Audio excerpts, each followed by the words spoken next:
Hi. Like many of you know already, who have seen my other videos know, I'm not very good at talking, but I'm gonna do my best. This was kinda suggested to me by someone here on the YouTube, so, yeah. Basically, I'm just gonna be talking about my history with self-harm, because for many of my characters it is something that somehow ties into each of their stories, which is largely because I have a history of it, and a lot of the issues I like to pull into their different stories are things I've actually struggled with, since I feel like I could actually write about those things much easier than topics I just have no experience with. So, obviously this video might be triggering or upsetting, so if that's gonna upset you in some way, then obviously watch something else. I have happier videos available. So, just keep yourself safe, and I'll also be putting resources to learn more in the description if that's something you're interested in. But anyway, starting at a pretty young age, some stuff went down. I don't really want to go into too much detail, but it was a mix of like family issues and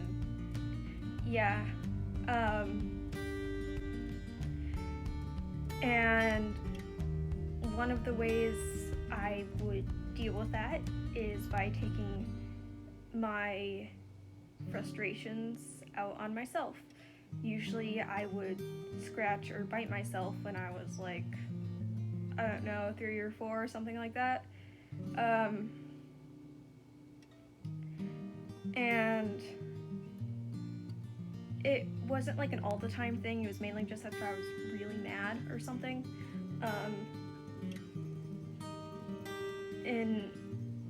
In elementary school, I kind of started having like behavioral issues. Like, of course, kids will throw tantrums and all that, but I would kind of have like breakdowns a lot. And looking back on it, honestly, it was probably signs of me just being neurodivergent and just not being diagnosed with anything, and I'm still not diagnosed with anything, but I show multiple signs, so it's, I don't know. But yeah, it was main things that would cause my breakdowns were like sensory issues, like sounds, lighting, all that. It was like noises especially would kind of just like blend together, if that makes sense, and I would have no idea what was going on half the time. I still struggle with that a lot. And I also struggled with paying attention, and the best way I could describe it, and it still applies, it's like having to watch 5 different movies at the same time,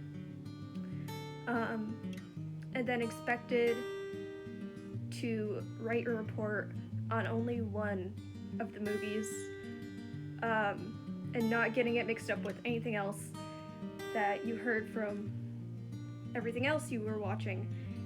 That's kind of what it felt like, because it just, everything would kind of blend together. And I definitely struggled with talking to other people. And it's not that I didn't want to. Of course I wanted like friends and stuff, and I did get a few throughout elementary school. But I was never super social. Like, I don't know, I've always just been socially awkward. And during my breakdowns, sometimes I would get so upset to the point of leaving minor scratches or whatever. But I wouldn't usually notice until either a teacher pointed out. Sorry, my cat is scratching on a scratching post, so you're gonna hear background noise of him doing whatever.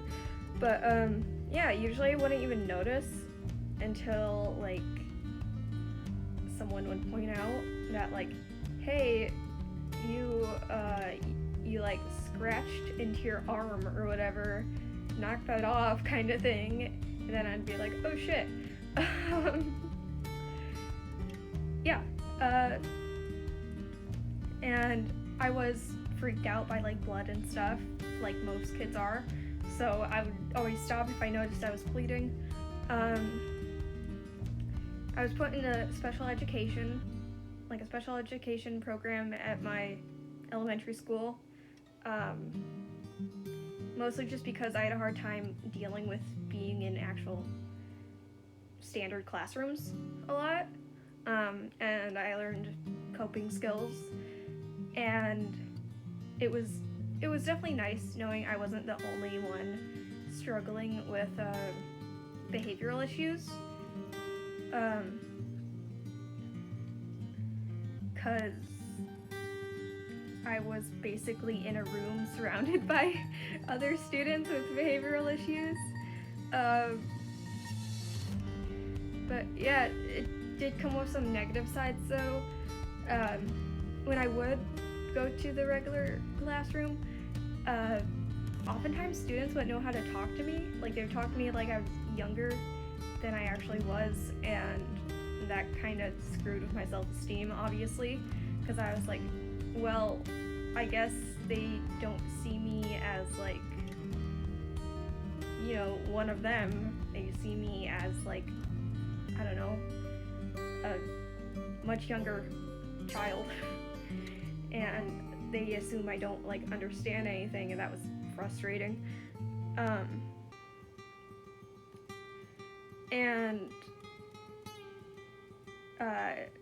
Yeah. When I was in that program, since I spent most of the time in that special education room,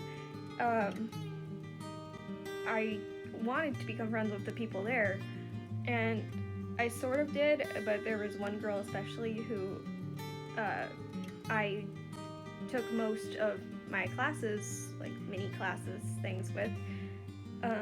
So in my head I was like, well, we see each other like every day, and you know, we have to work together all the time, so I should become her friend.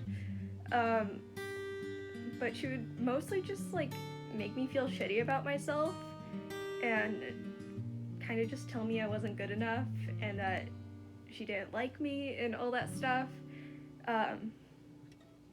And I would tell the teachers. I would be like, hey, this person is making me feel shitty and I don't like it. Could you tell her to stop? But their response was always, she is on the autism spectrum, so she clearly can't help it. So I eventually just kind of got it in my head that like, oh, well, people who are mean to me clearly can't help it, so I just gotta deal with it, and I don't want to tell anyone because that's just gonna like annoy the teachers for, you know, me bugging them about something that clearly the other students can't help, and I just didn't want to bother anyone, so I was like, okay, I'll just put up with it. And around like the 4th to 5th grade, when puberty started, there were more things to tease me over, like, you know, acne and putting on some weight and stuff, which is completely normal. And yeah, I got teased a little bit over that, and it definitely made me feel more anxious because I was like, I don't like what's happening to me. It's gross. I don't like it, make it stop, kind of thing. And what used to be just scratching, really minor scratching, turned into like picking at anything like a scab or acne or whatever. And like I said before, I would stop when it started to bleed, and I would usually get in trouble for it, with teachers just being all like, hey, knock it off, kind of thing. And I would stop for a period of time, and then if something happened and I got stressed out, I would like unknowingly start picking at something again. And this is actually something called Dermatillomania, which is compulsive skin picking, which I will have info to in the description if you want to read more about it. But at the time, there was very little like information on it, so even when I would like try to research it and be like, hey, this is what I'm struggling with, they'd be like, oh, that's not a real thing, kind of. So yeah, in 6th grade, which is when I started middle school, my anxiety just got really shitty. Like, it was bad. Lots of anxiety. I felt like shit because, you know, puberty and all that fun stuff you have to deal with. And I would just like, well, I hate my body and I don't want to be here, kind of thing. And yeah, I just felt like crap all the time. And I barely actually talked to anyone. I mainly just talked to a couple of the staff members. And I just really didn't feel safe because I would get teased. I would get teased for like when I talked, and I got teased for not talking. And the skin picking definitely became a lot more intense because my anxiety was so high. Like, it got to the point where I didn't even care if it started bleeding. I would just keep doing it just because it was like something I could control when everything just felt so out of control. And it would get to the point where I would like be there in class picking like fat out of my arm, because I would pick pretty deep at the time. And yeah, I would always get told, hey, knock it off, kind of thing, or like, ew, that's gross, knock it off, by like the teachers. And I just couldn't really stop. I would stop for a short period of time, and then something would stress me out, and I would just kind of go back into it, even if it's not even something I realized. Like, in class, I would just like unknowingly go to my arm and start picking, just because stress. And eventually that escalated into cutting, and like eventually the school counselor got me in contact with a therapist because they were like, yo, something is wrong with this child, kind of thing. And even though I said I wanted one-on-one therapy, they told me it had to be family therapy, which kind of just turned into marriage counseling. And yeah, I'd usually just like draw the whole time and just kind of like hang out while some arguments went down, and I would just be like, oh, this isn't even about me. I'm just gonna sit here and doodle and just kind of chill out until this is over. And the arguments were really just about completely unrelated things usually. So yeah, it didn't really help or anything, because it just, what started out as something to help me deal with my emotions kind of just turned into something I wasn't even a part of. And the family therapy didn't last very long, just because like we weren't making any progress. Like, I wasn't getting better or anything, and the self-harm continued.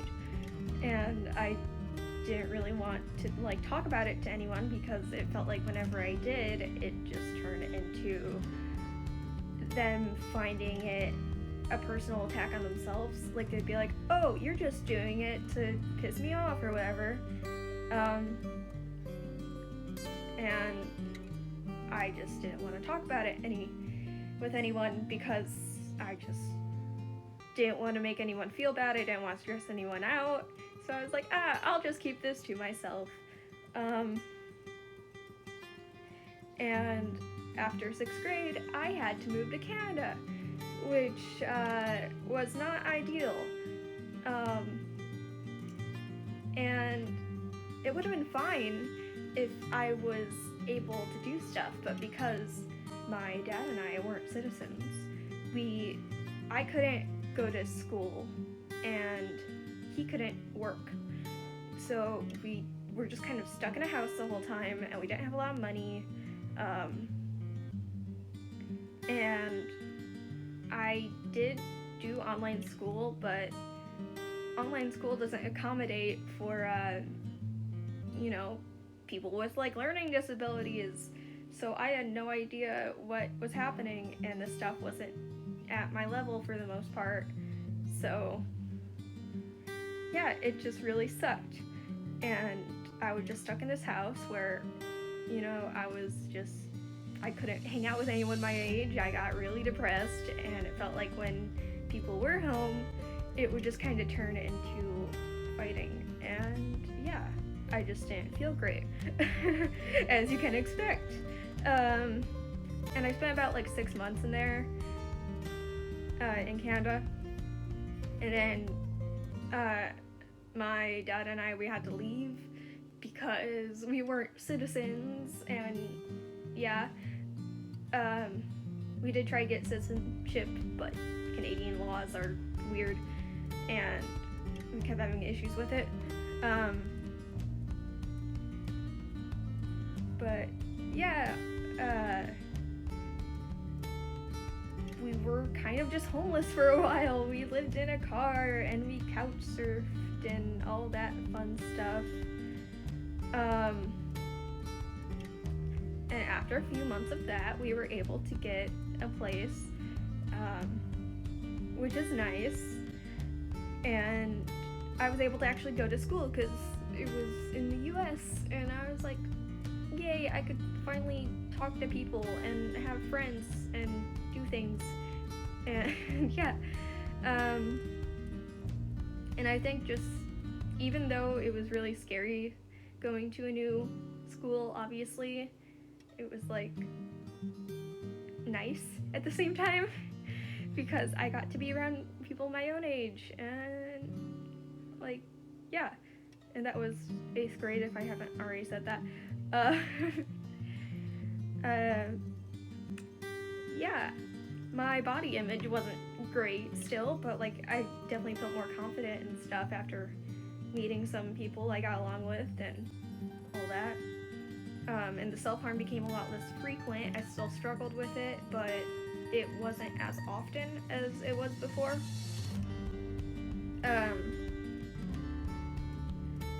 But the only issue is, even though it became less frequent, when I would do it, it became a lot deeper than it was originally. And the main reason was, I'd say a mix of like the crappy body image stuff that didn't help, and also there was a lot of arguing at home, and it just was stressful, and it felt like when I brought stuff up, it just, turned into an argument kind of thing, or person saw it as a personal attack on them, so it's like, I don't want to bring this up anymore kind of thing. And if I did something wrong, I'd be like, shit, I have to punish myself. So yeah, it kind of just became a weird cycle. And I did luckily get a therapist at the time, which was nice, but because I was so used to bottling things in, I was very hesitant to like talk to her about stuff. And one day in 8th grade, when I was like 13, I felt really overwhelmed and I kind of screwed up big time. In my middle school bathroom, I was just so overwhelmed with things, and I ended up having a relapse, and yeah, it was really bad, and I couldn't stop the bleeding, and so I just sat in the stall, and I was like, well, oh shit, crap, I don't know what to do about this, and eventually some people went to the bathroom, and they were like, hey, are you okay? And a few of them were like knocking on the stall, and they saw the blood, and they were like, hey, do you got like a nosebleed or something? Or like, did you start your period or whatever? And it was really awkward, and I was like, no, I'm good. And eventually a teacher came in, because I guess they got some staff, and they were like, hey, someone's bleeding a lot and we don't know what's going on, could you help them? And yeah, the teacher popped in and was like, hey, you gotta open up the stall door or else I'm just gonna like climb in there. And yeah, basically they were like, well, shit, that's a lot of blood. We're calling an ambulance for you because we can't do anything about that. And I was sent to the ER and had to get my arm glued up, and that was scary and definitely scared me enough to stop for a while, because I was like, that was traumatic, and I wasn't allowed to go back to the school for like a month or something, like 2 months, because I hurt myself at the school. That was considered bringing a weapon to school, and then I had to get like my bag checked every day to make sure I didn't have anything, and yeah, it was not fun, but after all that, my eating issues became stronger, because I was like, well, I don't have the original thing to cope, I'll just cope by other means. So yeah, I would mainly just rely on that. I have a separate video on that. I have a couple of videos talking about that. I don't want to get into too much detail because that's not what this video is about. And yeah, just every so often I would have a slip up. And especially after in my early high school years, around that time, I think, one of my cousins died, and that just added more fuel to the already existing stress. And yeah, my relapses started becoming a thing where it was like I would have a relapse every couple months, and usually that would end up in me having to go to the ER because I would go a little too crazy with it, and I would usually need like stitches or staples or whatever, and it damaged some of my nerves, like I couldn't feel parts of my body kind of thing, and that definitely freaked me out. And I was like, well, I don't want to be in like my 30s still needing like random ER visits. Like this ain't practical long term. Like, yeah, it makes me feel better, but then I go to the ER and I feel like shit, kind of thing. And yeah, that was not ideal. That was not an ideal situation, so I was like, yeah, I need to stop this. And then I started relying more on the eating disorder stuff, which, like I said before, separate video about. And yeah, some of the things that definitely helped me stop were like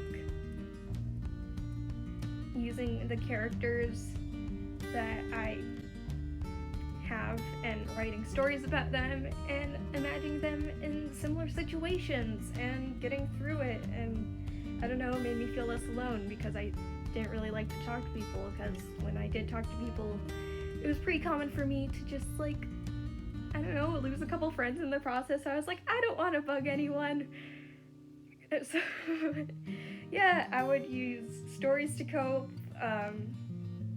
Mainly my character Gwen. She is my punching bag. Especially in high school.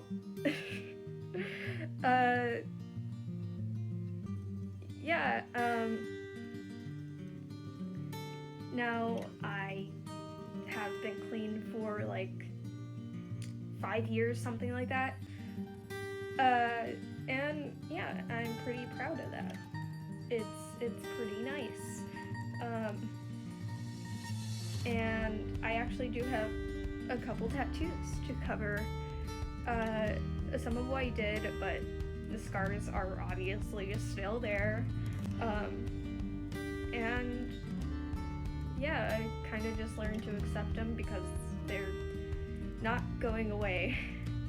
Like, yeah, they're pretty faded, but they're never gonna disappear completely, and I still get like funny looks and stuff, and people still ask about them on occasion, which is annoying, but it's like people get curious kind of thing, so I try not to take it as like an offensive thing.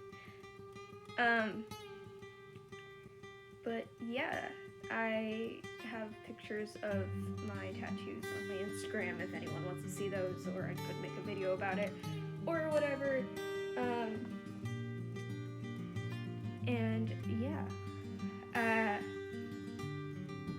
I'll have resources for you or anyone you know who's struggling, or if you just want, like, I don't know, if you have a friend or whatever that is struggling, you have information you can use to help support them, kind of thing.